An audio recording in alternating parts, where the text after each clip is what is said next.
Hi, I'm Robin Way, author of Online Business Startup, and this afternoon I'm going to be answering the question as to how much does it cost to have a website built.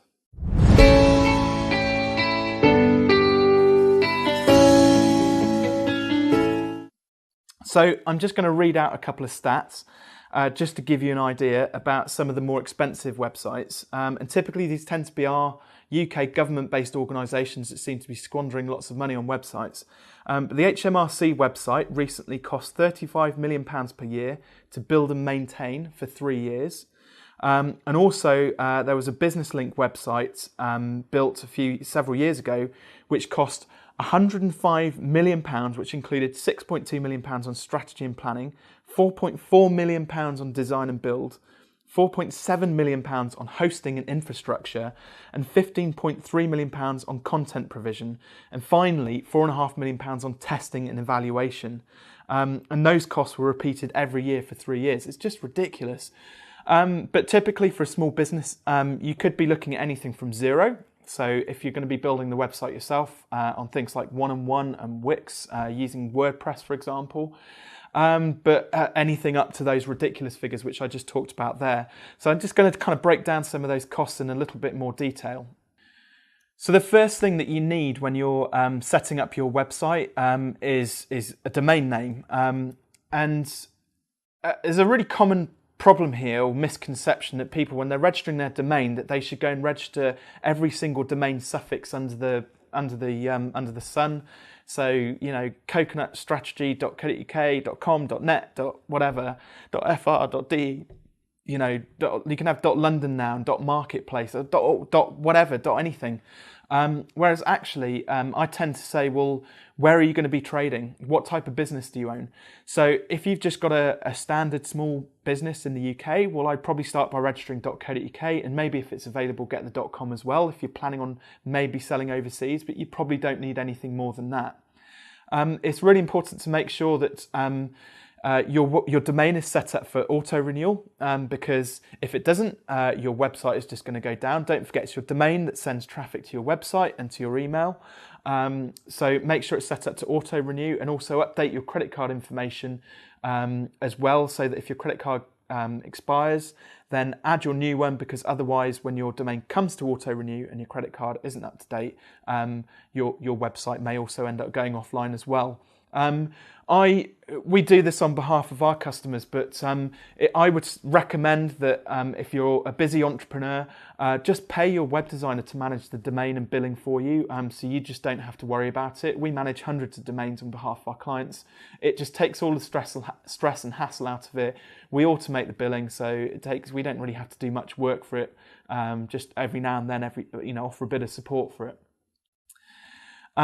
My second tip is to make sure that you compare quotes on a like-for-like specification. So generally, in my opinion, cheap quotes tend to mean that you end up with a cheap-looking website, and the more money you spend, then the better quality product you're going to end up with. But that's not to say that you can't get a really great quality product. There are really great web designers out there who can do it on the cheap. But I would also drill down into the feature set and just have a look to see whether those cheap quotes include the same set of features as the more expensive quotes that you're getting. Because it might be you've got a cheap quote, but they might have missed something really fundamental within your specification document. And so it's worthwhile just comparing the two. My third tip is just drilling down into those DIY and free tools that are out there, because first of all, if you're doing it yourself, it's unlikely you're going to end up with an enterprise level website that is going to be, super fast loading, high performance, well optimized, organically, drawing traffic in, that's going to have analytics installed and all those other great features that you get from having a professional web designer on board. So, okay, it's great if you're on a budget and you've got to get something up, quickly. For little money. But if you have got some cash, then it's worthwhile just spending a little bit to get something done to take you closer to that enterprise level. What you don't pay for now, you will end up paying for further down the line anyway. So it kind of makes sense just to do everything right now. And don't forget, if a professional's done it, it's going to stand your business in much better stead, because if the site's well optimized, it's going to be making you money. It's going to be drawing customers into your website. I mean, what is business all about at the end of the day? It's about making money.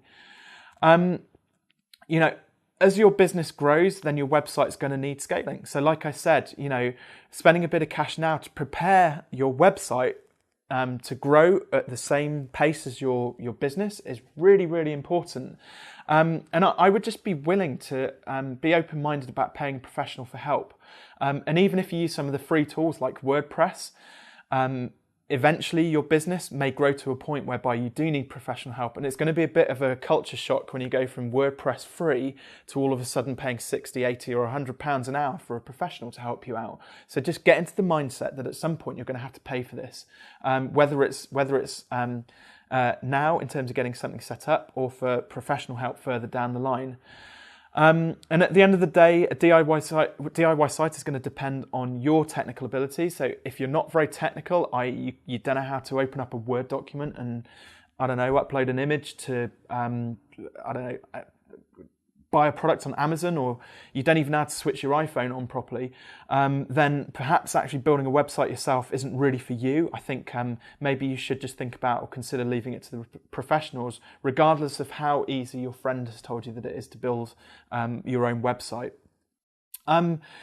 Also, I would just expect for there to be ongoing costs in some way, shape or form. So it's not just about paying up front for the website, but once it's live, you're going to need support and hosting.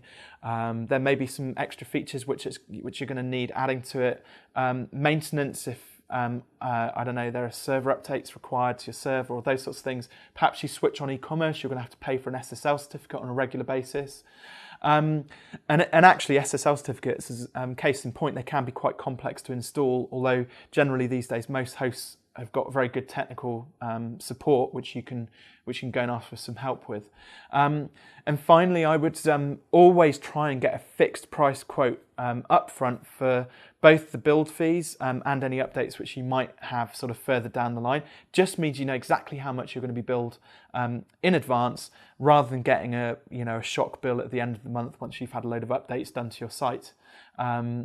So to summarize those key points, make sure that your domain is set up to auto-renew. Better still, ask your web designer or developer to manage your domain for you. Make sure that you're comparing quotes on a like-for-like basis within the specification that you've laid out for them. DIY and free doesn't always mean that it's going to end up in a quality website. So just beware of your own technical ability, and make sure that if you're not very technical, well, I think maybe you should look to talk to a professional straight off the bat. Also, just expect that there are going to be some ongoing support costs in some way, shape or form. And also try and ask for a fixed price quote against any updates, rather than just paying for stuff on an ad hoc basis.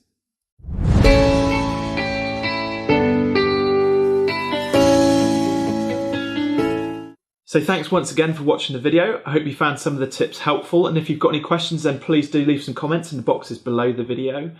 If you want to be informed about any future videos which I upload, then please click here to subscribe. And then finally, if you haven't already, head on over to Amazon using this button just here to buy the book, Online Business Startup. Thanks for watching. I'm Robin Waite.